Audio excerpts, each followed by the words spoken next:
Again, everyone, welcome to the Fantasy Slant, powered by Pro Football Focus and brought to you by DraftKings. I am your usual host, Michael Moore, along with my usual co-host, Russell Clay. Say hello, Russ. How's it going, everyone? Russ, so this week, as you and I touched on before we started, I think it'll be pretty quarterback-centric. I think there's a lot of news and a lot of injury reports and just guys coming back in general. So we'll get to all of that good stuff. We will get to some interesting waiver ads, which actually could be pretty important at this stage, especially with the playoffs looming for a lot of people. We'll check in with our usual Gary Barnidge update, naturally. And then we will round things off with our DraftKings value plays for next week, which was week 11. But without further ado, let's just jump right into it, Russ, because we do this every week, and every week it just makes us sad. But we have to do it. We have to power through this together. So. This week isn't as bad as most weeks, though. I gotta say, or at least the last few weeks, that was like horrible. This is like all right. Well, and it's funny. Somebody was asking me today, like, has it been this bad before? And I feel like every season we say that. We're like, was it this bad last season? There's no way. But if you think about it, every major player that you can think of that's been around for more than 5 years has been significantly hurt at some time.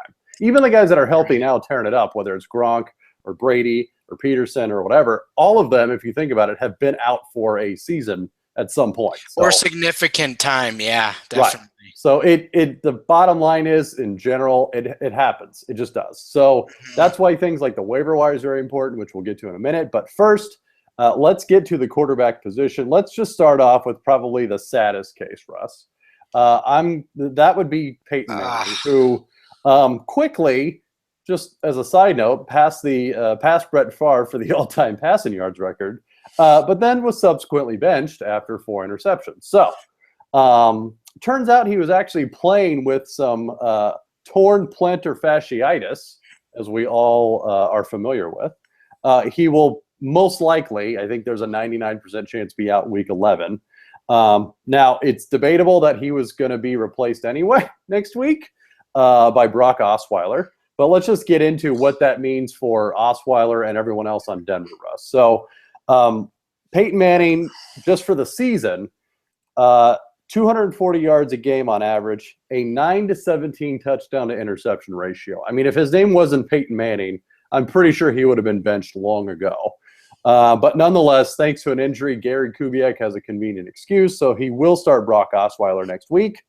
Osweiler in garbage time, 14-24, 146 yards, 1 touchdown, 1 interception. Let's just jump into it, Russ. Where is Brock Osweiler next week for you? Quarterback 2? Or is he like on the very, very sketchy quarterback 2-3 line? Actually, I kind of like him just based on the weapons he has. He has players that can sort of do the work for him, which is something I always like, and it makes things like Demaryius Thomas, he could take a screen at any point or just catch a fade that doesn't even necessarily have to be that thrown that greatly. So I do like him. He's a punt play, in the waiver wire. If you're playing in a deeper quarterback league and you don't have Lock or something like that, maybe toss him in there. But realistically, there should be a better option on your waiver wire.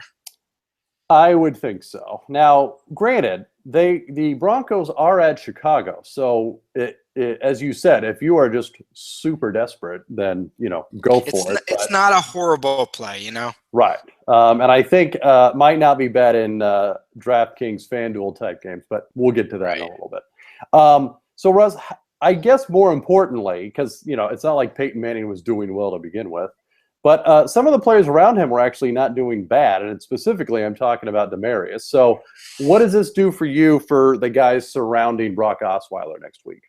I like this. I like this for all the skill position players, especially for sort of deep passes and stuff like that. I mean, it's not crazy to say that pretty much any NFL quarterback has a better deep arm than Peyton Manning right now. So getting a fresh arm in there who has a lot of zip on his passes, I mean, you could see it as soon as he came in. it was just a totally different offense, So, yeah, no, I'm buying this for Demaryius. And if Sanders can get back, I mean, he's probably not going to have the same type of volume. Who knows who Osweiler's going to pick out as his main target, but yeah, I kind of like it. I like it. Well, and let's touch on Demaryius for a second. I was actually surprised when I looked this up. On the season so far, he's got 68 catches for 816 yards. So from a receptions and yardage standpoint, he's still on pace to do very well. I mean, it's a very Demaryius type season. I think where you see the big difference, or at least you see the effect of Peyton's play this year, is definitely the touchdowns. Demaryius only has one on the year. But like you said, if Osweiler can be just a little better than Peyton Manning, which I think we all expect he probably will, I think that could solidify sort of Demaryius's production the rest of the way. And look, fun fact, which also I did not realize this before today, he's one of only 2 receivers this year to have 5 catches and 50 yards in every single game, besides DeAndre Hopkins, who's going right now. So yeah, I don't see this as a bad thing at all for Demaryius. Like you said, if anything, it can only help him. And at the very least, I think he just stays steady and keeps racking up the catches and the yards. Right. Absolutely.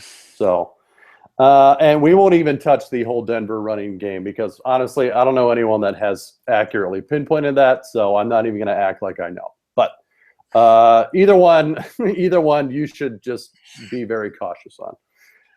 Let's get to another injured quarterback, Russ. That would be Mr. Sam Bradford.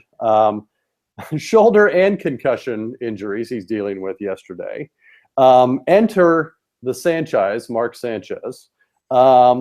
I guess, Russ, just off the top of your head, what does this do for Sanchez's his value? Is he quarterback 1 for you, or is he not even close? Well, the interesting thing is until this year, sort of the Chip Kelly quarterback, not even necessarily a specific player, was like a decent quarterback 1 in all games, including Mark Sanchez for a stretch last year. But I don't know. It seems like this team is imploding a little bit. It's kind of just not working right now. I do like this for Jordan Matthews. He's had 11 of his 15 career receiving touchdowns in games started by Mark Sanchez. So that's a pretty good sign for him. I know he's been struggling with drops this year, but he's still the clear number 1 in this offense. And if he has good if he works well with Mark Sanchez, then that's really good for his fantasy value. Everything else I'm kind of avoiding, I'm not really buying even Sanchez right now. I need to see it for a game or 2. Yeah, and actually you touched on a very good point, which is, the Chip Kelly system, quote unquote. And to that point, Sam Bradford this season, here's some numbers for you. 64% completion percentage, averaging 255 passing yards a game. Mark Sanchez last year, 64% completion percentage, 269 yards a game. So I think you hit on a very good point, Russ, which is it doesn't really matter who you plug in there at that position. They're going to get about those numbers. And it's nothing spectacular. It's nothing that'll blow the doors off. I mean, it's fairly steady. So I think I'm with you. I don't know that this quarterback change does, a whole lot, good or bad, for anyone else on that team. I mean, it's slightly different personnel over last year. I mean, you've got DeMarco Murray obviously now instead of LaShawn McCoy, which I don't know that there's Macklin is and I was going to say, and you don't have Macklin now. So, I don't see this as a huge improvement, if any improvement.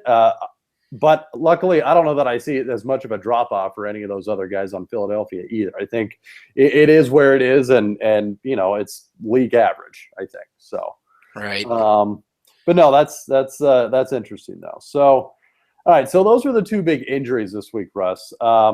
Let's get to some other sort of tidbits. So, fairly, in the last, 2 or 3 hours, as we're recording this Monday night, the Rams have mercifully replaced Nick Foles at quarterback with none other than Case Keenum. Nick Foles, who we sort of indirectly touched on with Philadelphia and the Chip Kelly system, which, by the way, I don't know that anyone can argue that Chip Kelly's greatest coaching job may have been coaching Nick Foles to the 27-5 touchdown interception ratio he had 2 years ago. But I digress. So Nick Foles out in St. Louis, Case Keenum in. Real quick, the numbers for Foles so far, 57% completion percentage, only 186 yards a game, 7 touchdowns, 6 interceptions, 1 game, Russ, with over 200 passing yards, 1 game with more than 1 touchdown, and 4 games, so about half his season, with 0 touchdowns. So I don't know that it can get much worse at the quarterback position. I mean, I'm not necessarily high on Case Keenum, but I got to believe that anything will be better than this. It's going to be interesting because, like you said, you can't really be worse. And it's not like they're asking much from the quarterback position in the first place. I mean, they did, for whatever reason, in the game yesterday, they got behind by a touchdown or two, even in like the second quarter. And they were trying to throw the ball, which hasn't been the recipe for success. You know, like you pound the ball with Gurley, like that's what's been working for them. But for some reason, they were just passing like a crazy amount in that game. So I don't really understand that. I think they're going to get back to the run game for the rest of the year, or hopefully they do with Keenum. I don't really see Keenum as fantasy relevant, even if he's starting. And I don't see this sort of opening up anything for the receiving targets either. This is sort of like Tavon gets his 7 touches a game. Gurley gets usually his 20 rushes a game. And then Kenny Britt kind of like is in there. He's running fly routes like the whole time. Yeah, he's playing the most snaps for the team, but it's not. There's no real fantasy relevant receiver role. And with Jared Cook and Lance Kendricks, it's just a big mess. So. Jared Cook, the constant tease. So well, you had an interesting stat, just as a side note, Russ, on Twitter I saw on Tavon Austin. What was that again? Okay. So since 1970, 2 players have had over 200 rushing yards. No, 500 receiving yards in the season and 20 rush attempts. And yeah, he's currently on pace to do that. The other 2 were Eric Metcalf and Percy Harvin. So that's old school. That's some pretty interesting company for a guy like him, you know? Well, and that makes for a very interesting flex play for a lot of people, you know, with Tavon. I mean, like you said, it's not as if anyone is really going to see their receiving chances improve with Case Keenum. But look, I think if they keep using Tavon like they have this season, he could still be a pretty viable weapon. I mean, 20 carries in a season, which I think he's on pace for a lot more than that. I know he had, 6 or 7 yesterday alone. He already has over the 20 carries. I just use that because it's so rare that a player even does that many, and he's already over that. Yeah. So I think if anyone, at least in the receiving game, is going to be worth something the rest of the way, I think you can still rely on Tavon to be sort of that wide receiver 3 flex position. Also, he gets an extra bump if you count return yardage or return touchdowns or anything. But Wes Welker weirdly got 6 targets on his 11 snaps he played, and I don't really know what to think of that. Second on the team. That gives you an idea of the state of the Rams passing game. So also, I also saw this on Twitter. I can't take credit for this, but how bad do you think Wes Welker feels now that Julian Edelman got hurt as a for possibly the rest of the year? He could have stepped right in and probably gotten 800 yards the rest of the way. But I think we were all generally on the same page when we saw Edelman go down, and then we all realized Welker already signed with another team that week. And then our next thought was, oh crap, who has Amendola in my league?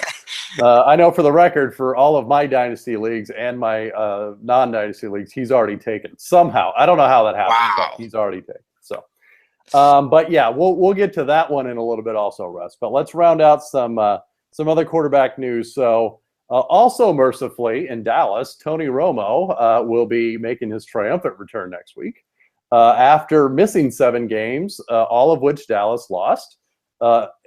typically in heartbreaking fashion, I think with the exception of the New England game. So I don't think there's any doubt that they will welcome him back with open arms. But what does this do for you, Russ, for Romo and for Dallas? I mean, I'll call it 1.5 games before he got hurt. 75% completion percentage. So he was on fire there.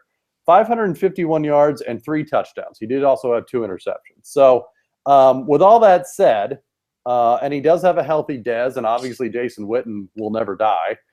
What does this do for you with Romo the rest of the way? Does he step right back into sort of that low-end quarterback one with a high ceiling spot, or what?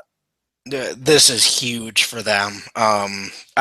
This is huge for Dez. I mean, I'm pretty much instantly making him sort of, I wouldn't go high-end wide receiver 1, but I definitely say mid-tier, like wide receiver 6 to 8 from going forward, regardless of matchup. I mean, that's what he was last year. He was a high-end wide receiver 1, and I don't see why he wouldn't go back to that now that he has someone that can get him the ball. Witten, I'm not so sure on. He was sort of relied on with the other backup quarterbacks. They weren't using him as much last year, and that's kind of what we have to base with Romo on. Terrence Williams, slight bump.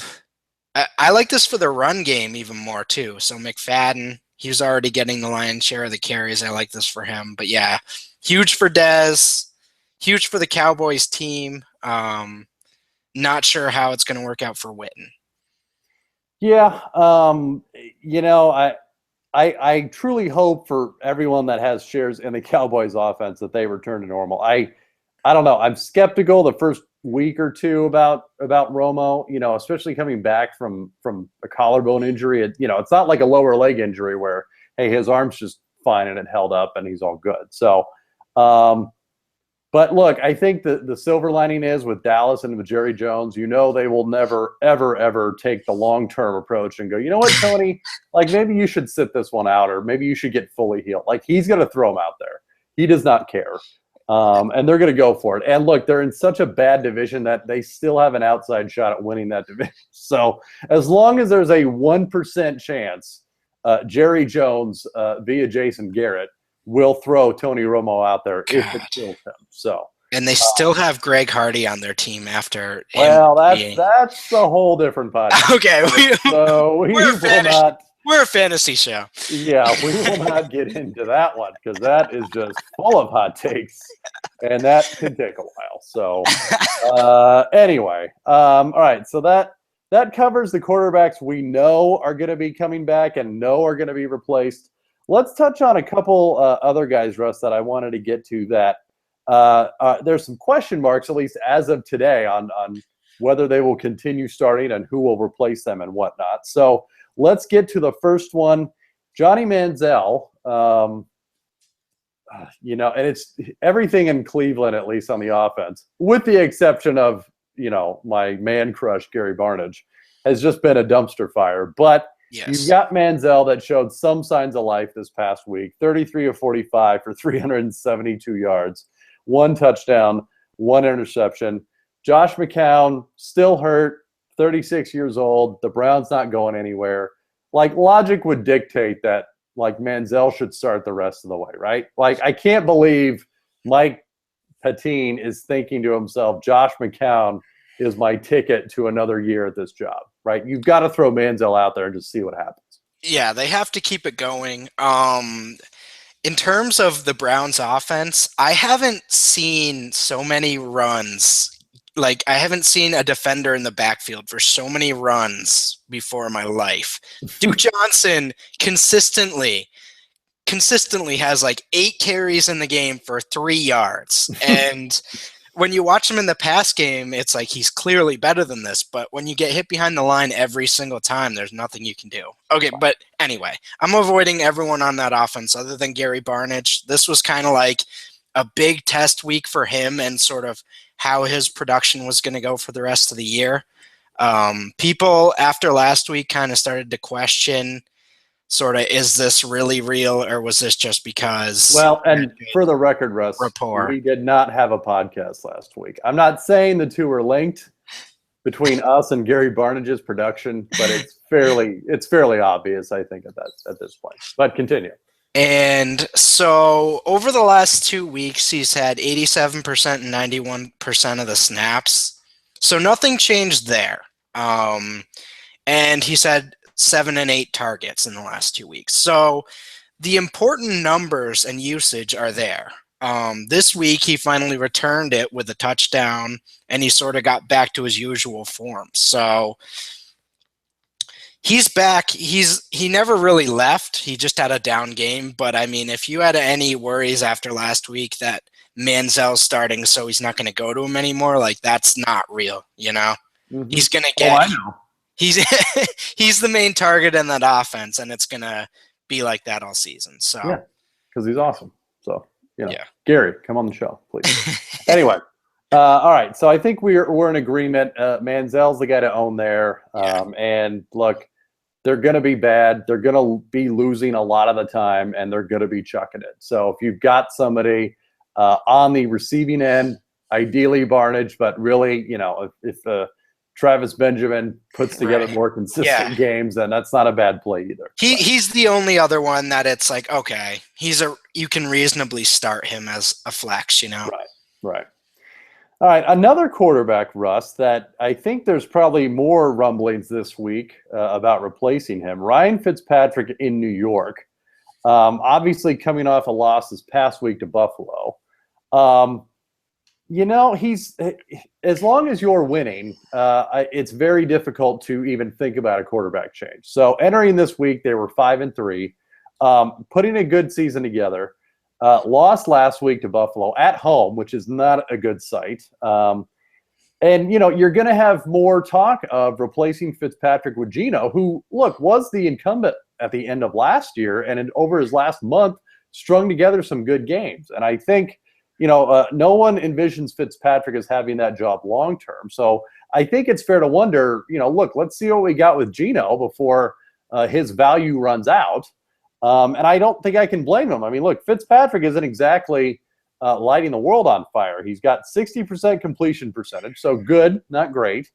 Only 220 yards a game. Now, given the Jets are a run-first team, I don't know anyone that will argue that, but I don't know that it's a good sign that you're only averaging 220 yards a game.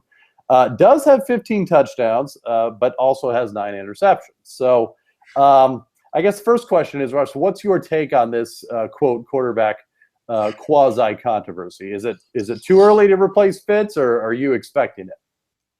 Well, they have a good excuse right now, sort of like with Peyton, where if you want to replace him, he's got an injury, so this might be the time to do it. But man, it's pretty bittersweet for me because while Ryan Fitzpatrick isn't a great real quarterback, he's great for fantasy. So I don't know if Geno Smith would be good fantasy-wise. And they have the next 4 games they play are the Dolphins, Titans, Giants, and Cowboys. And those are all pretty juicy fantasy matchups. So if they lose next week, they're probably going to make a change. That might not be good for Marshall and Decker, though, if they do go to Geno Smith. Yeah, and that's going to be the big question because Brandon Marshall, I mean, I don't know that I expected it, but if you did, congratulations. I mean, wide receiver 1 numbers all season. Even Eric Decker, who still all he does is catch touchdowns, I think. He's pretty good. So I agree with you. I think it's a big question mark, and it's risky to wonder what's going to happen to those 2 guys if Geno gets in there. But like you said, I think Fitzpatrick has bought himself one more week by being 5-4. But if they lose again, I think it's definitely going to be potentially a changer. And I guess the inverse of that for Geno Smith, he would drop into a very good fantasy situation for him because, like I mentioned, the passing options are so good right now. So, yeah, and look, let's remember, he did not have Brandon Marshall at the end of last season, So who knows? Brandon Marshall, he makes every quarterback look good, apparently. So, all right, so you are maybe what I hear is hesitantly going to bet on Geno the rest of the way as opposed to Fitz. Is that about right? Yeah, I think he'll end up getting in there within the next few weeks, for better or worse. And I guess we're gonna have to wait and see how he's developed, but definitely not a good thing for Marshall. Well, and look, but on a side note, you mentioned something very important. Whoever the quarterback is, but I think more importantly for Chris Ivory owners, who they're playing the next month or so, which he should be able to run circles around those teams. So that is a good thing. So let's we covered a lot of quarterback stories this week, Russ. So that's good. A lot of potential changes, a lot of injuries. But before we get to the waiver wire portion of the podcast, remember that millions are being won each week, which means every play and every game could take you closer to a life-changing payday. Hurry to DraftKings.com now and use the promo code PFF to play for free with your first deposit in this Sunday's $1 million fantasy football contest. First place takes home $100,000. If you enter PFF, you get a free entry now over at DraftKings.com. And we will get to our DraftKings value plays in a little bit, Russ. But first, for those that are still playing the traditional season-long fantasy leagues, we've got some waiver wires that are pretty interesting, pretty juicy, and I think pretty important at this stage of the season. So let's get right into it. Matt Jones, Washington running back. I don't know that anyone knows what the situation has been there up to that point, but it's getting very hard, I think, for Jay Gruden to not put Matt Jones in more, right? 14 touches yesterday, 187 yards at a touchdown. I mean, granted, it was against the Saints defense, which, oh, by the way, fired Rob Ryan today. So it's not as if you can stream anyone against that defense anymore. But, Matt Jones, he just looks a lot fresher, I'd say, in the backfield. So are you buying on Matt Jones the rest of the way, Russ? I am. Alfred Morris is a free agent after this year. I think he's played well. I believe he had a rushing touchdown, or he had a big rush. I don't know if he had a touchdown, but he played pretty well too. But I just think Jones is going to continue to sort of build on this. He's been so good in the receiving game this year that he's going to end up getting the starting job eventually. Whether it's the top end of a committee, I'm not sure, but he's definitely going to get the lion's share of the touches in that backfield eventually. So yeah, even for this year, I'm buying it. Yeah, and I think he's one of those guys that's sort of been had an up and down season, at least from fantasy production standpoint. So yeah. I think it's very possible he's still available in a lot of people's leagues. I mean, there was sort of that stretch early in the season where everybody thought, oh, he's definitely taken over the job for good. And then they were going back to Alfred Morris. But now, again, he's sort of picking it back up again. So, I think we're both in on Matt Jones. Look, at the very least, as a PPR option, I think he's a fantastic play. Because like you said, he's light years ahead of anyone else in that backfield in the receiving game. And I think it's pretty fair to say they're going to live and die by Kirk Cousins, and he's going to throw the ball out of the backfield a lot. So I'm with you there. Another very important waiver wire pickup this week, Russ. Danny Amendola, of course, the injury to Julian Edelman, will most likely have surgery on his foot. To be determined how long exactly he's out, but he's definitely going to miss some time. So in steps Danny Amendola. As you pointed out with some notes, he had 52 snaps yesterday and caught, for those that watched it, a very crucial fourth down conversion. So I think it's obvious that Brady trusts him and is earning more of his trust, or rather Amendola is earning more of Brady's trust. So where do you rank Amendola, Russ, the rest of the way as far as, wide receiver 2? Is he a flex? Where exactly is he for you? He's a wide receiver 3 for me right now, but a really high upside wide receiver 3. And I think he's going to eventually be a consistent wide receiver 2 for the rest of the year. He's not Edelman. I was listening to a lot of Boston sports radio today, and this is the most worried the Patriots sort of fans have been in a long time. Like, losing Edelman was a big part of their offense, and to combine that with Dion Lewis, they're panicking a little bit right now. I think Amendola will take over some. I think they're going to use LaFell like they have. Those two are going to be the main beneficiaries. I mean, this just makes their offense weaker, you know? It's not like it's not necessarily they're gonna keep on chugging with the same type of fantasy production that Edelman was producing, you know? Yeah, I think I agree with that. I mean, Edelman really carved a niche out the last couple years, Yeah. and look, Amendola is going to see his share of targets and his share of snaps go up, but I think I'm with you. I think they're probably gonna give it to Gronk one or two more times a game. Yeah. Look, LaFell's back healthy finally. I think they'll probably utilize him more. And look, they could even run the ball more too with Blunt. So it's one of those. I'm with you. It's sort of up in the air as far as who exactly is going to who's going to win out as far as the main beneficiary of this injury. And slight groan. Aaron Dobson got 19 snaps after Is he still Edelman went around? down. Yeah, so Oh, okay. Well, for better or worse, I think they're going to use him as their wide receiver 3 just because they have nobody else other than Keyshawn Martin. But we'll see how long that lasts. But it's kind of like don't pick him up or anything, but they're giving him snaps. So are we sure they're not going to call Deion Branch out of retirement and just say probably a better option. I was going to say, Deion, you know the playbook, man. Just, please just show up and run some laps, and then you're good to go. Yeah. All right. So a couple other guys, Russ, to touch on. Kamar Aiken, receiver for the Ravens, appears to be the main beneficiary of the Steve Smith injury. 14 targets yesterday. I mean, more than double the next Baltimore Raven.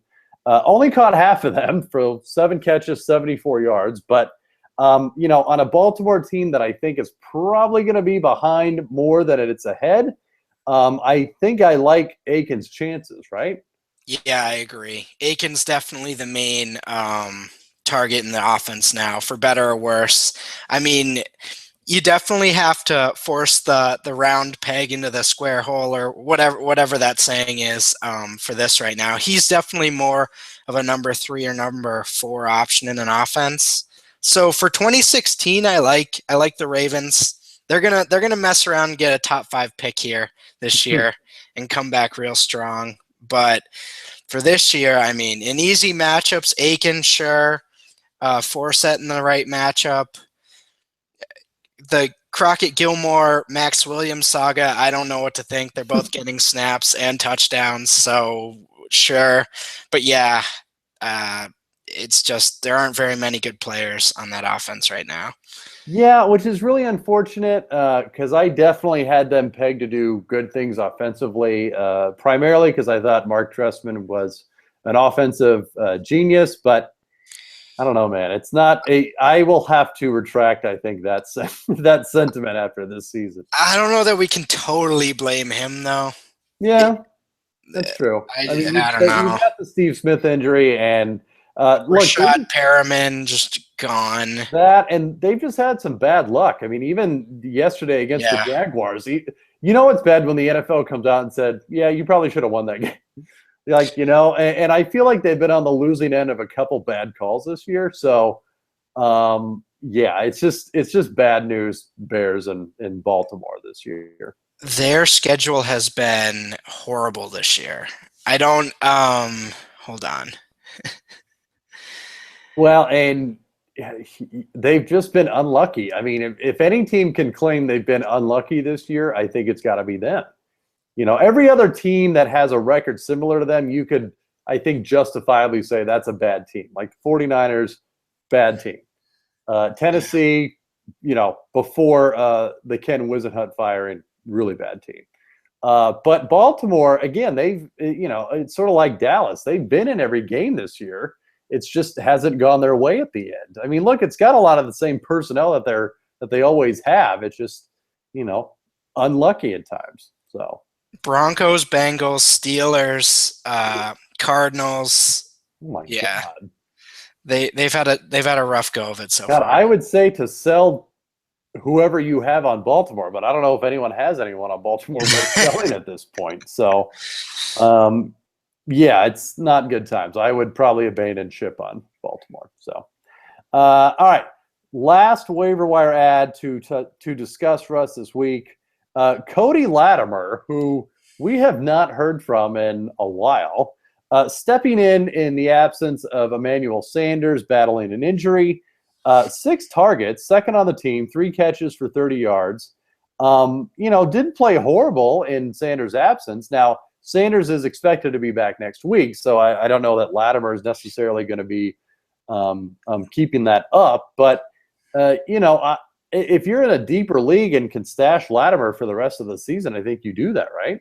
Yeah, absolutely. This is sort of one where nothing might come of it, but you still just pick him up anyway, just in case it does. I mean, there's not a high likelihood that Latimer becomes something, but and with Osweiler, we don't know who he was working with all those sort of months that he was on the second team offense, So like one of those guys is going to emerge as the target he's most comfortable with, at least for a little while. So Benny Fowler, Andre Caldwell, but I think Latimer is the guy that could potentially emerge from this. Yeah. Yeah, I mean, if there's anyone that you sort of have to take a risk on at this stage, I think it's him. Because look, you don't know if Sanders re-aggravates that injury or whatever. So, I think we're all in agreement on that one. So, all right, Russ. So that covered some of the waiver wire pickups this week. Let's get to everyone's favorite part of the podcast, the DraftKings value plays for next week, week 11. And as we discussed, there are several options at quarterback that we'll discuss. So why don't you kick us off? All right. So wait, let's give another collective groan. I'm waiting. Matthew Stafford. Oh, wow. 5,400 at home versus Oakland. No. I'm worth 5,400, Russ. Come on. I would enjoy stacking him with Calvin. You just can't quit him, Russ. I get it. I can't do it. I can't quit this Lions offense. I like every skill position player on that team. So, yep. It worked once this year, so 1 out of 9 is pretty good, right? So you're saying they're due, I think is what you're saying. So, yes, if that's your daily philosophy on you just pick guys that are due to break out. Go all Lions this week, David. Come on, They're Mike. due. They are due. All right. A couple other guys we touched on earlier, Russ, that you have pointed out. Whoever the Jets decide on quarterback for this upcoming week, Geno Smith at 5,000, Ryan Fitzpatrick at 5,100. As you point out, they are at the Houston Texans, a very juicy matchup, and whoever the quarterback is has very good receivers, and they're going against a very bad team. And if quarterback is one of the positions you are saving money on, I'm with you. I like either one of these options for this week. And that's really cheap, especially compared to, the Tom Brady's of the world who are hovering around 8,000 a week. Right. That's, you could upgrade a couple positions if you go with one of these guys. Totally. All right. Next up on the quarterback hit parade, Russ, who you got? All right. We're going to go with Mark Sanchez versus Tampa. There we go. Tampa's like one of the worst pass defenses in the league. I like the pieces around him, the dump offs and sort of Jordan Matthews and who knows, maybe Nelson Aguilar will start to get things going. Like we said, there shouldn't be much of a drop off in terms of passing, and Sanchez has even been more successful than Bradford fantasy wise. So for min price, I'm kind of in on Sanchez this week, I guess. Yeah. And again, I can't really argue with that. I mean, like you said, he's got some weapons around him. It's one of those that, again, if you go to sort of have to do a tournament play or punt play, you can't do a lot worse than Sanchez, or you can't do a lot better, I think, as far as that goes. So I think I agree with you there. Let's look at some running backs. Frank Gore, who, has not had a super breakout game of like 150 yards and 3 touchdowns, but he's still in the top 10 in rushing yards because he's consistently putting together games of 70, 80, 90 yards. And as you have pointed out, there's no Andrew Luck, at least for the next month or so. So they have to do something with the ball, and I can't imagine Matt Hasselbeck chucking it 30 or 40 times a game. So this will seem to be prime position for Gore, priced at only 4,700, which has been his price most of the season. So I like that play, especially in cash games. I think if you're looking for a running back too, I think that's a great play because look, you're guaranteed to have a starter at that price, which is very difficult at this stage. 15 to 20 carries, 2 to 3 catches. Like you said, he's not really a tournament play, but for cash games, I'd feel pretty comfortable with that. Yeah, I think I would. Yeah. You also mentioned Charkandrick West, priced at 4,500, also pretty good value. Now, rushing-wise, didn't do a lot yesterday. Only had 69 yards on 24 carries, did include a touchdown, but that receiving game, man, 3 receptions for 92 yards and a touchdown. He's good times and somehow still priced very, very low. I mean, he went down $300. Yeah. And look, for those that may be a little skittish on him, on playing him, just for some perspective, they deactivated Nile Davis yesterday, a healthy scratch, mind you. So there's no doubt who the starter is and who's getting the majority of the carries there. So I'm with you. I think Wes is actually a twofer. I think he doubles as a good cash game play, but I think he could be a decent tournament play too, especially at that price. Yep, totally agree. And that offense revolves around what the running back can do, especially in the receiving game. I mean, especially with Alex Smith at quarterback, I mean, they're not going to be throwing it 40 yards down the field. It's going to be a lot of, seam routes and dump offs and stuff like that. So, and on DraftKings, those short receptions are huge. Yeah. In any PPR format, DraftKings or otherwise, it's going to be pretty valuable. So, rounding out, Darren McFadden, still priced, I think, relatively cheap at 5,000 at Miami this week, but he does get Tony Romo back. That will, I think, open up some lanes, draw some attention away from the box, unlike the past few weeks with Matt Castle in there. Are you viewing this more as a cash game play, Russ, or tournament play, or both? I see him as he's getting so much volume right now, and with Romo back, I just think there's a lot of potential for a boom. So more of a tournament play, but I mean, for a feature back, 5,000 is really cheap. So, yeah. Yeah, and again, it's another one of those guys that, look, you could feel good about him being your second running back because he's going to start. And, look, that's another team in Dallas that does not have much depth behind him. I mean, despite trading for Kristen Michael, it's not as if they have any big plans for him. They're still feeding Darren McFadden like there's no one else. So, I think that's a pretty good play. Moving on to receivers, Russ, you have mentioned Jordan Matthews, who we touched on before, priced at only 6,000. I mean, he's still a wide receiver one on his team, and he's at Tampa, or actually at home against Tampa. So, not a bad play, especially if he's maybe your second or third receiver on your team. Right. I think he's more of a tournament play, but say if you do go Mark Sanchez at 5,000, you can stack them, and that could really get some nice value and get you ahead on a lot of people. As I said, Matthews has got 11 of his 15 career touchdowns from Sanchez, and he's averaging like 13 more yards per game with Sanchez in there. So based on history, Sanchez going in is a really good thing for him. Yeah, and look, it's 1 week, and as we mentioned before with the spot, it's 1 week. You can try it. If it turns out him and Sanchez just can't resume that chemistry, then you move on. So tournament play, make one lineup with them, but don't have it be everything. I agree. All right, so next up, both Patriots receivers, Brandon LaFell at 4,300, Danny Amendola at 4,000. I'm going to call it right now, Russ, and say Danny Amendola will be the most owned receiver in all of DraftKings this upcoming week. And again, it's one of those where, I don't think you can really go wrong with that because, look, if you're one of, thousands of people to have him, okay, then it's pretty even. It's going to even itself out. But at that price, it's very difficult not to.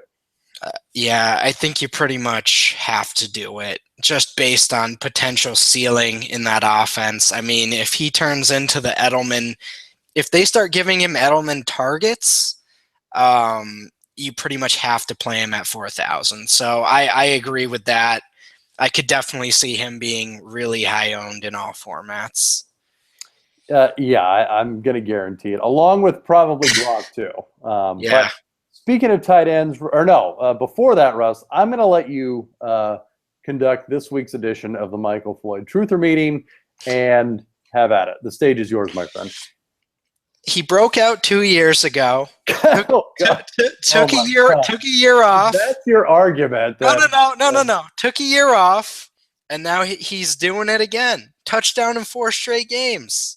That's true. And 3,800. Obviously, if he was like 5,000 or whatever, I'm not in. But just based on the usage and the extremely cheap price, I'm in on it.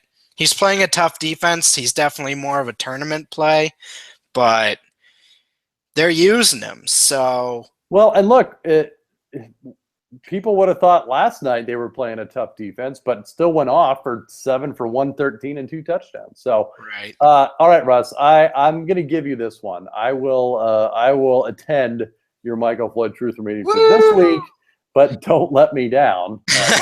Oh, God. I will not be coming back. He's going to sprain an ankle on the first play. Well, that or do what he's done in the past and play 60 snaps with 0 targets, either one. And 3 almost touchdowns that are 1 foot out. Maybe one gets called back. I don't know. Yeah. All right. But moving on to tight ends, Russ, rounding us out, you have Eric Ebron at 3,500, a dirt cheap price for really any player. And I think I'm with you. Look, he was second on the team yesterday against the Packers with 8 targets. So it's not as if they're not trying to get him the ball. Now, whether he can actually catch the ball is another story. But look, they're trying. I will give them that. And at that price, again, if it's unless you're going all in with Gronk, I think you and I have touched on this before. One tight end is probably just as good as the other, which I realize is sacrilegious to talk about Gary Barnidge that way. But, you can't go wrong. I mean, really, all of those tight ends look alike at some point. Right. And I mean, like you said, he's been getting the targets when he's in there. They're sort of building that role for him. This is more about Oakland than sort of anything else. Same with Stafford. Like, I don't necessarily like Stafford as a fantasy asset, even though I kind of do. But we don't admit that. We do. We do. But yeah, no. Oakland's 30th in pass defense, and I just see this as a really nice matchup for him. And at 3,500, he really only needs 11 points or 12 points to sort of reach value for you. So that's a pretty easy mark to set. So and I think sort of touching on a point you made before, Russ, he's definitely due for that one breakout game that we've been waiting on from Eric Ebron for a year and a half. So he definitely checks that box. He's due, man. Breakout. He has to be. Just by accident, he has to be. So, well, you know what? All my strategizing on daily didn't work this week, so I'm just going with who's due for week 11. You know what? I'm with you. I think that strategy is just as good as any at this point. So, all right. Well, good show, Russ. Again, we sort of had to go dumpster diving, especially in the quarterback portion of the show. But, look, I think there's going to be some good options that come out of that. Obviously, we'll cover that next week. But until then, he's Russell Clay. I'm Michael Moore, and we will see you next time.